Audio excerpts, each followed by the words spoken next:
10వ అధ్యాయము, మత్తయి సువార్త 10వ అధ్యాయము 8వ వచనం. మత్తయి సువార్త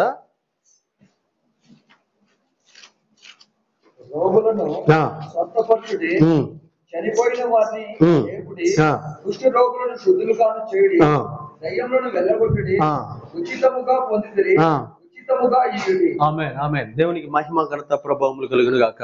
ఇక్కడ చూడండి, అప్పటికి వాళ్ళు పరిశుద్ధాత్మను పొందారా? పొందలా.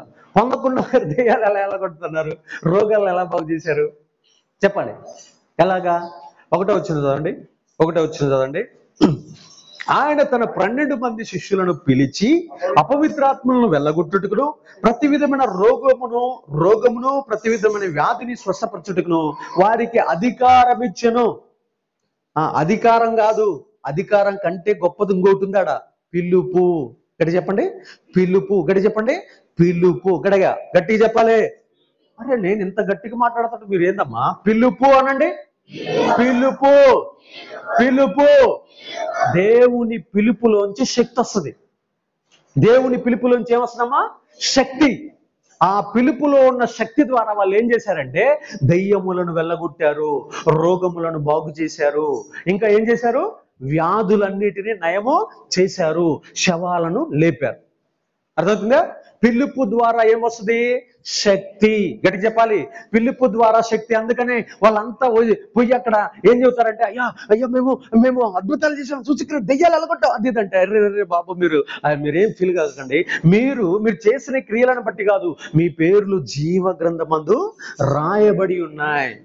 రాయబడి ఉండటం వల్ల మీరు సాతాను శక్తులను తరిమి కొట్టారు. హల్లెలూయా. ఇప్పుడు మీరందరూ ఇక్కడ సంఘంలో ఉన్నారు కదా, ఉన్నారా లేరా? మీరందరూ చర్చికి వస్తారు కదా. మిమ్మల్ని దేవుడు పిలిస్తే వచ్చారా, సాతాను పిలిస్తే వచ్చారా? గట్టిగా చెప్పండి. దేవుడేనా? నిజం చెప్పండి.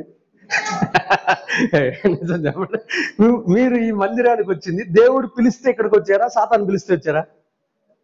చెప్పు, సిగ్గుపడతారు కదమ్మా. చెప్పు, మర్యాద చెప్పు. దేవుడే పిలిచింది. మరి దేవుడు పిలిస్తే మరి ఆ క్రియలు ఎందుకు చేయట్లా? ఇక్కడ మీ అందరినీ పిలిచింది ఎవరో తెలుసా? మీరు తంత్రముల మధ్య, మంత్రముల మధ్య, ఆచారాల మధ్య, సాంప్రదాయాల మధ్య, భ్రష్టత్వం మధ్య, విగ్రహాల మధ్య, అనేక రకాలైనటువంటి వాటి మధ్య మీరు ఉంటే మిమ్మల్ని ఏం చేశాడు?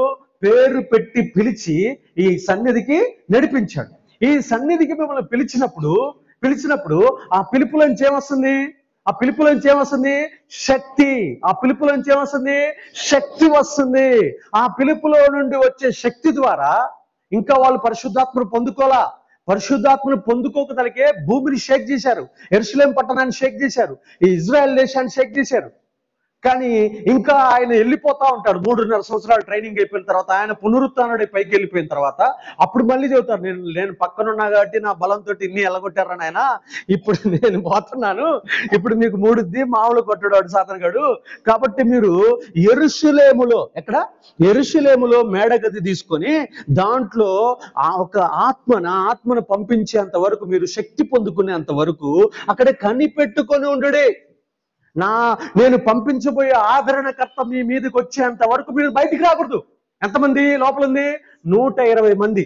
ఆ 120 మంది ఒక్కరు కూడా బయటికి రాకుండా 10 రోజులు మేడగదిలో కనిపెట్టి ప్రార్థన చేసినప్పుడు వారు ఏం పొందుకున్నారు? అగ్ని జ్వాలల వంటి నాలుకలు కలిగిన పరిశుద్ధాత్మను వారు పొందుకున్నారు. పరిశుద్ధాత్మ దేవుడు వారి మీదకి వచ్చినాకనే ఇంకా వాళ్ళు భూమిని తలక్రిందులు చేయడం మొదలు పెట్టారు. అప్పుడు దాకా వాళ్ళు ఎవరి బలంతో? క్రీస్తు బలంతో, పిలుపు బలంతో మాత్రమే అక్కడ కార్యాలు చేశారు. పిలుపు బలం అనండి, పిలుపు యొక్క బలం. పిలుపులో ఏముంటది? శక్తి. పిలుపులో ఏముంటది? శక్తి. చాలా మందికి ఈ విషయం తెలియక వారంతటా వారు, మిమ్మల్ని కూడా, మీకు కూడా చెబుతున్నా ప్రియ దేవుని బిడ్డలారా, మిమ్మల్ని దేవుడు పిలిచాడు మందిరానికి.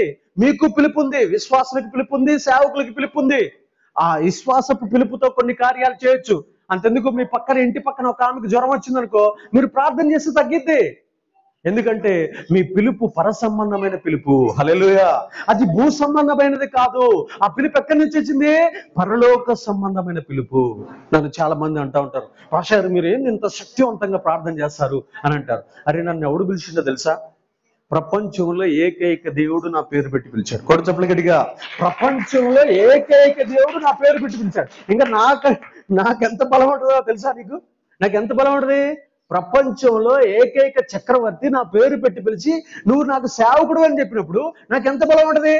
నా ముందు మాంత్రికుడు కానీ, నా ముందు దెయ్యం కానీ, నా ముందు ఏ వ్యాధి కానీ, ఏ శక్తి కానీ నిలబడుతుందా? నిలబడదు. కారణం ఏంటంటే మనల్ని పిలిచిన ఏకైక దేవుడు అంత శక్తిమంతుడు.